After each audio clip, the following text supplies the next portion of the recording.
হাসির রাজা, জ্ঞানের রাজা, রসিক রাজা। দেখলে বৈদ্য, রাজসভায় আমাদের অপমানটা দেখলে? হ্যাঁ, সে তো দেখলাম মন্ত্রী মশাই। আমি তো বুঝতেই পারছি না যে গোপাল মহারাজকে কি মধু খাইয়েছে যে মহারাজ গোপাল ছাড়া চোখে অন্ধ। আরে আমরা যেন মহারাজের কাছে ফেল না, কিছু একটা করতেই হবে। আমার মাথাটা গরম হয়ে যাচ্ছে। গোপালের মতন রাজসভার ময়লাকে যতক্ষণ না ফেলা যাচ্ছে ততক্ষণ আমার মাথা জ্বলন্ত কয়লা হয়েই জ্বলবে। পণ্ডিত মশাইয়ের মাথায় একটা বুদ্ধি আছে মন্ত্রী মশাই। আপনি যদি সেই অনুযায়ী উঁচির কাজ করেন তাহলে বেটা গোপালের কপালে দুর্গতির সীমা থাকবে না। এই কি বুদ্ধি, কি বুদ্ধি? আপনি বরং এই ব্যাপারে পণ্ডিত মশাইয়ের সাথে একবার আলোচনা করেন। আমি চলি, কেমন? আমি চলি। হ্যাঁ হ্যাঁ, এসো এসো এসো এসো।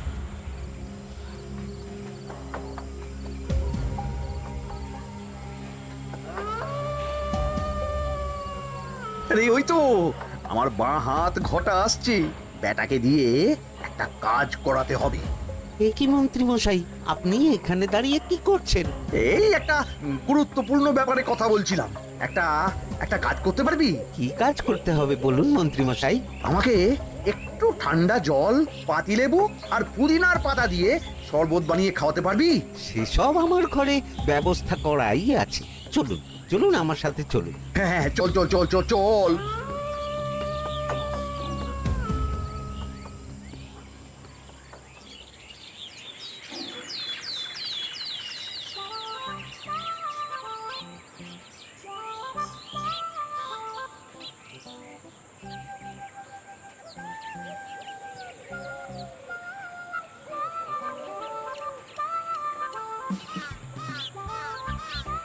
কি ব্যাপার পণ্ডিত, এত গুম মেরে আছো কেন? সকাল সকাল গিন্নি খুব বকেছেন মনে হচ্ছে। গিন্নির বাক্য সুধায় কান ভরে গেছে, আর কিছুই কানে ঢুকছে না। আরে দাঁড়াও দাঁড়াও পণ্ডিত, দাঁড়াও জ্যোতিষী। পণ্ডিত তো আমার কথা শুনতেই পেল না মনে হচ্ছে। তুমি তো দূর থেকে বলেছো, আমি তো বলেছি পাশ থেকে, তাতেও শুনতে পাইনি। কানের পোকা হলো নাকি? কি গো পণ্ডিত, ব্যাপার কি? কেমন বুঝছো? এ তো ভয়ানক কর্ণকোষ্ঠবদ্ধতার লক্ষণ। তুমি কচু বুঝেছো? আমার হয়েছে কর্ণগোপাল, তোমাদেরও হতো, কিন্তু তোমাদের দোকান কাটা বলে হয়নি। তুমি আমাদের অপমান করছো। তোমাদের অপমান বোধ থাকলে কোনো শব্দই কানে ঢুকতো না, শুধু একটাই শব্দ কানে বাজতো, গোপাল গোপাল গোপাল। এবারে রাজসভায় কিভাবে হেনস্থা হতে হলো মনে নেই?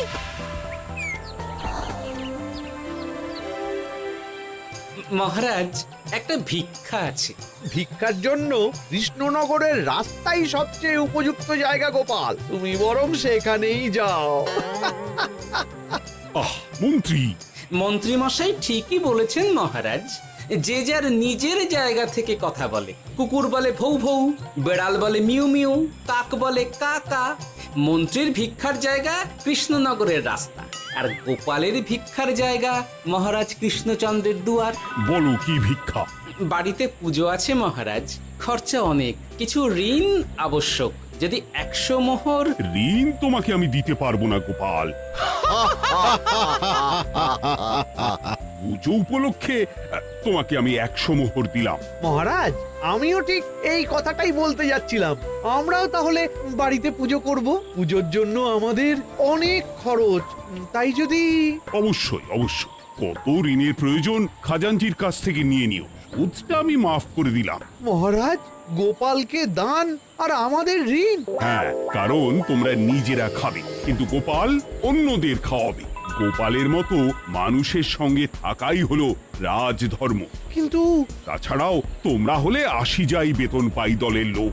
গত 1 বছরে তোমার কোন মন্ত্রণা দেশের কাজে এসেছে? পণ্ডিত কোনো নতুন তত্ত্ব শুনিয়েছে? জ্যোতিষী কোনো অমোঘ ভবিষ্যৎবাণী করেছে?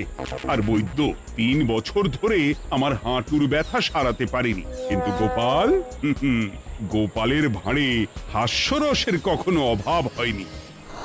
মনে আছে? আছে। কিন্তু করার তো কিছু নেই। আছে। কিছু ভেবেছো নাকি পণ্ডিত? তোমাদের মনে আছে মহারাজ মোহর দেওয়ার পর গোপাল সেদিন বলেছিল, কি গোপাল, খুশি তো? মহারাজ, আপনি আমাকে এক মুঠো ধুলো দিলেও আমি খুশি। সেই ধুলো মুঠোই আমি সোনা মুঠো করে ফেলবো। মনে নেই আবার? একটু ঝেড়ে কাশো তো দেখি পণ্ডিত, কি ভেবেছো? যা হবে দেখতেই পাবে।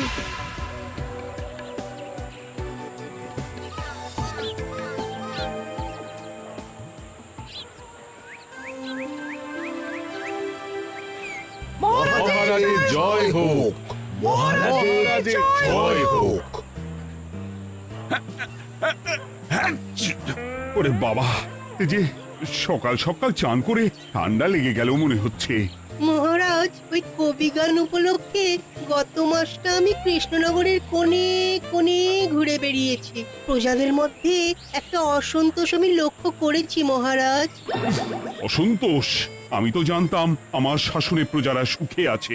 সুখে তারা ভাসছে মহারাজ, কিন্তু একটাই অসুখ, তারা মহারাজের দর্শন পায় না। তারা মহারাজের পদধূলির জন্য আকুল হয়ে আছে, মহারাজের দর্শন পাওয়ার জন্য চাতকের মতো অপেক্ষা করছে। চিত্রকরকে দিয়ে চিত্র অঙ্কন করিয়ে বিলি করে দিলেই হলো।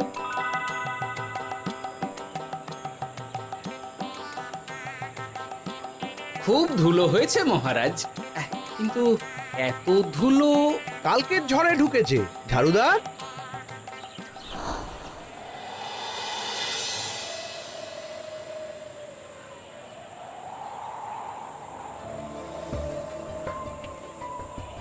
এই সুযোগ, রাজসভা ফাঁকা, এমন ঝড় যে পেয়াদারাও বাইরে নেই। কাজটা সেরে ফেল, বুঝলি?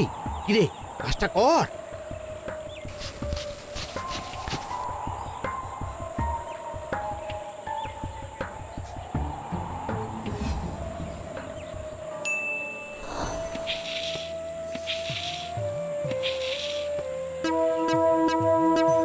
এত ধুলো! উফ, মহারাজ, কাল ঝড়টা বড় সাংঘাতিক হয়েছিল। তা বটে। আচ্ছা গোপাল, তুমি বলেছিলে মহারাজ তোমাকে এক মুঠো ধুলো দিলেও সেটা সোনা হয়ে যাবে। এখনো সেই কথাই বলছি। মন থেকে বলেছিলে না মহারাজকে তেল দেবার জন্য? তেল দেওয়ার দায়িত্বটা তো আপনি নিজের কাঁধেই নিয়ে ফেলেছেন। আমি যা বলি সত্যি বলি। আজ যদি এই 4 ঝুড়ি ধুলো মহারাজ তোমাকে উপহার দেন, তখনও একই কথা বলবে? নিশ্চয়ই।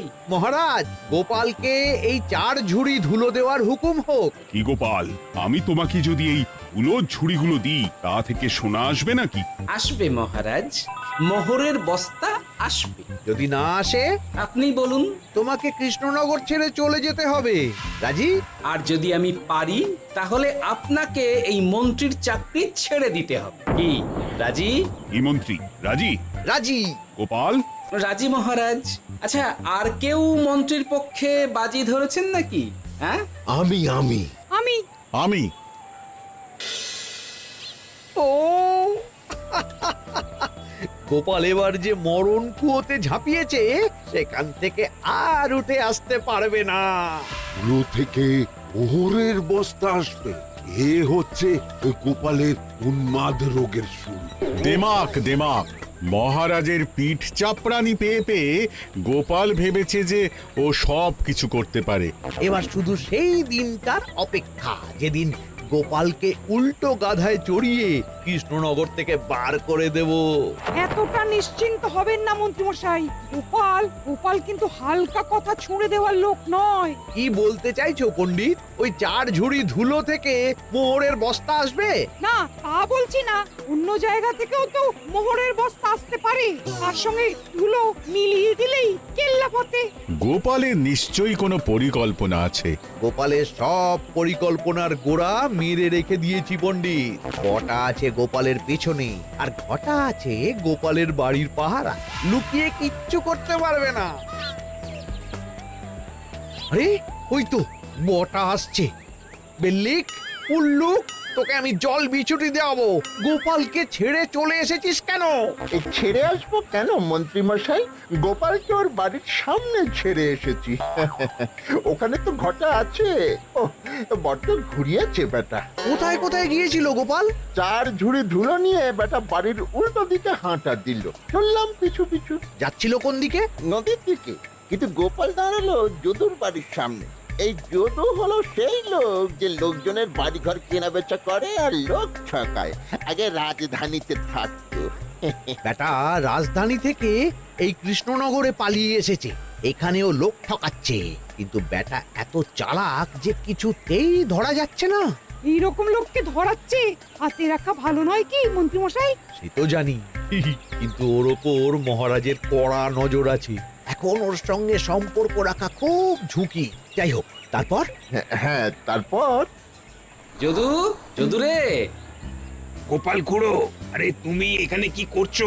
দেখতেই তো পাচ্ছিস ধুলো, তবে যে সে ধুলো নয়, মহারাজ কৃষ্ণচন্দ্রের পদধূলি। শুনিসনি বোধহয় এখন কৃষ্ণনগরে সবচেয়ে বেশি চাহিদা মহারাজের পদরেণু। আচ্ছা, মহারাজের পদরেণু নিয়ে যাচ্ছ কোথায়? এই ছোট ছোট পুলিন্দায় ভরে কৃষ্ণনগরের প্রত্যন্ত জায়গায় যেখানে প্রজারা মহারাজের সাক্ষাৎ পায় না সেখানে বিক্রি করব। তোমার কি মাথা খারাপ? পায়ের ধুলো বিক্রি হবে? ওরে, গতবারে মাত্র 1 ঝুড়ি ধুলো 1000 মোহরে বিক্রি করেছিলাম, এবারে 4 ঝুড়ি। শোনো, তুমি আবার ঘুরে ঘুরে বিক্রি করবে কেন? তোমাকে আমি বরং 10 মোহর দিয়ে দিচ্ছি, তুমি আমাকে এগুলো দিয়ে দাও, আর বিক্রি করে যা হবে তোমাকে এই 40 ভাগ দিয়ে দেবো। ওই 10 মোহরে বদমাস যদুকে ধুলো বেচে গোপাল বাড়ির দিকে চললো। বাড়ির সামনে অব্দি পেছনে পেছনে গিয়ে তারপরে এই আপনাদের কাছে আসছি। বলিস কি রে, ধুলো বেচে 10 মোহর? ও মন্ত্রী মশাই, গোপাল তো একেবারে নাড়ি ধরে টান মেরেছে। গেল রাজসভায় এমন সুখের চাকরিটি গেল, এবার আবার রাস্তার ধারে গিয়েই বসতে হবে। এবার নবাবের দরবারে জায়গা আছে কিনা খোঁজ করি গিয়ে। ধ্যাত্তেরি, 10 মোহর আর 1 বস্তা মোহরের মাঝখানে অনেক রাস্তা, সেই রাস্তায় আমি লোক বসিয়ে রাখবো। আরে আরে, ওই তো তোমার ঘটা আসছে। এই, তুই গোপালের ঘরের পাহারা ছেড়ে এলি কেন? গোপাল নেই নেই নেই নেই নেই নেই।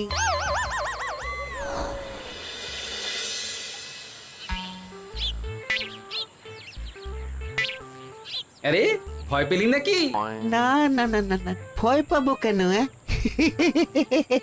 শোন, তোকে পেয়ে আমার খুব ভালো হলো বুঝলি। তোকে আমার একটা কাজ করতে হবে। বলো বলো। আসলে বুঝলি, আমার না গিন্নিকে নিয়ে তার বাপের বাড়ি যাওয়ার কথা ছিল, কিন্তু হঠাৎ বিশেষ কাজে আমাকে খামবাজে চলে যেতে হচ্ছে। এখন আমি গিয়ে গিন্নিকে বললে বুঝতেই পারছিস কুরুক্ষেত্র হয়ে যাবে একেবারে। তাই আমি কাউকে খুঁজছিলাম যে আমার বাইরে যাওয়ার খবরটা আমার গিন্নিকে গিয়ে দেবে। তুই পারবি বাবা ঘটা? ওরে বাবা! আরে আরে আরে, ভয় পাস না, তোকে গিয়ে মুখে কিছু বলতে হবে না। এই নে, এই চিঠিটা আমার বউকে দিবি।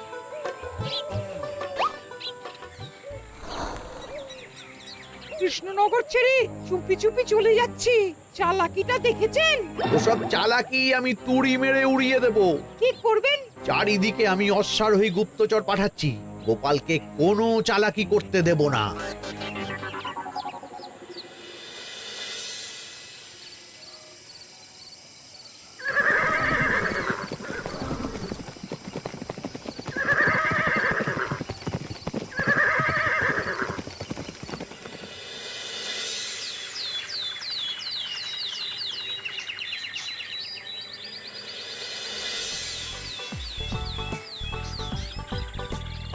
অং বং পিং পং।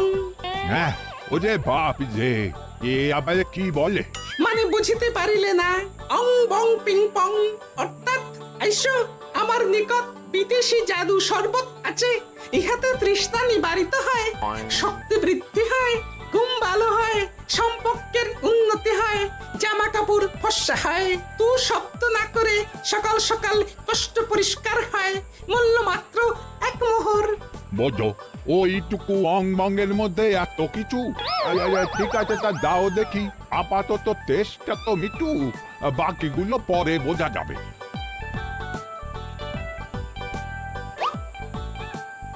আহা, বড় ভালো খেতে তো। ঠং ঠং অর্থাৎ শক্তি বৃদ্ধি হলো।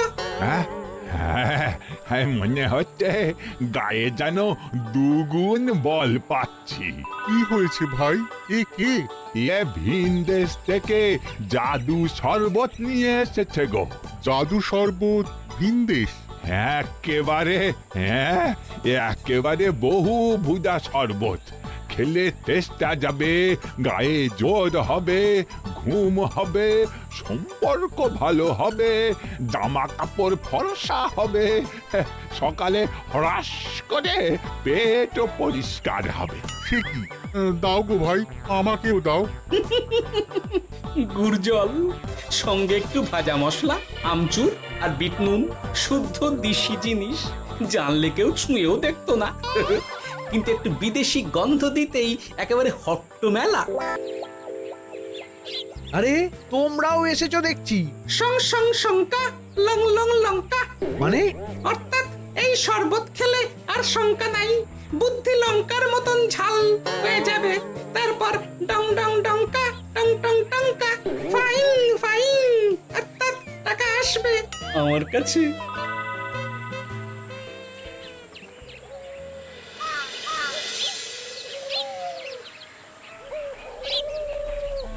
ঝপ ঝপ ছপাং, ভট ভট ফটাং, অর্থাৎ কুয়াকে দৌড়িয়েছো কেন? বেটা জোচ্চোর অনেককে ঠকিয়েছে। অনেক দিন থেকে তককে তককে ছিলাম।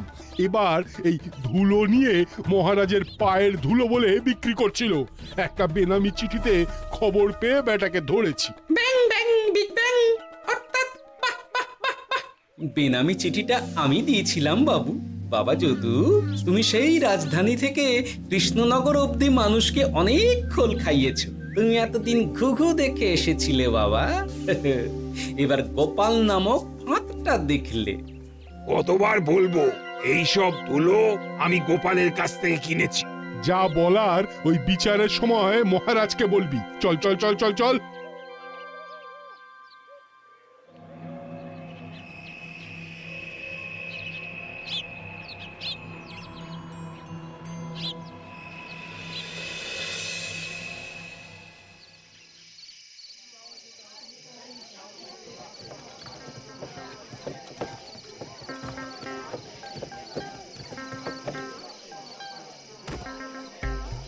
ঝন্টু মন্টু ননাংফু। নাও ঠেলা। সাহেব বলে কি ফু দিয়ে দিতে হবে? কি বলছো সাহেব? বুঝতে পারছি না, কোথায় ফু দেব? ঝন্টু মন্টু ননাংফু, অর্থাৎ লবণ আছে? আছে আছে সাহেব আছে। কত লাগবে? ভান্ড ভরি আন্ডাকারি, অর্থাৎ যা আছে সব।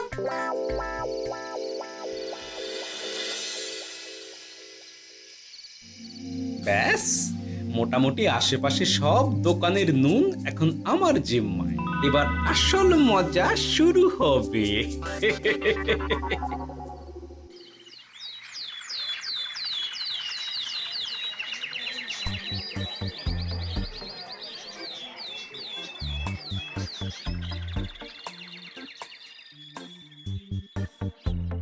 নুন আছে?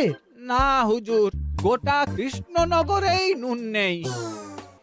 ওই দেখো, পুরো রাজসভাই বাজারে জড়ো হয়েছে। শান্তামনা, শান্টু মন্টু।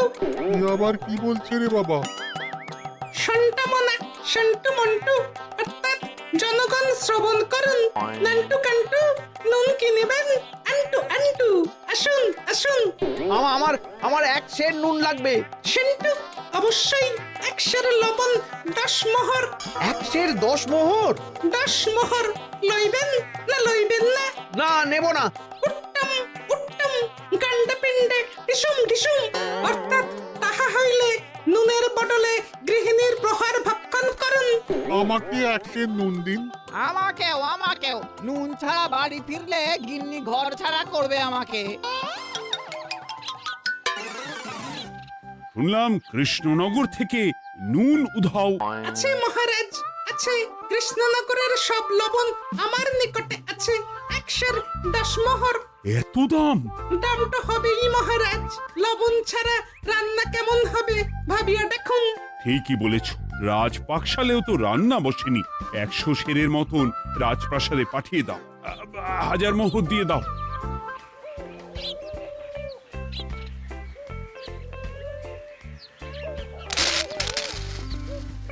ব্যাস 1 বস্তা মোহর হয়ে গেছে। গোপাল, হ্যাঁ মহারাজ, গোপাল যে 4 ঝুড়ি ধুলো থেকে 1 বস্তা মোহর রোজগার করেছে। ইয়া বাত! চলো রাজসভায়, পুরো গল্পটা শুনতে হবে।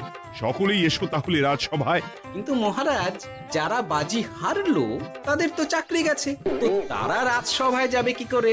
ঠিক ঠিক ঠিক বলেছ। আর যারা বাজি হারলো তারা বাদ, বাকিরা চলো। এই সেরেছে, গোপাল তো আবার বাজি মেরে দিল। ও মহারাজ, আমাদের দেখুন। ও মহারাজ, আমাদের দেখুন। ও মহারাজ।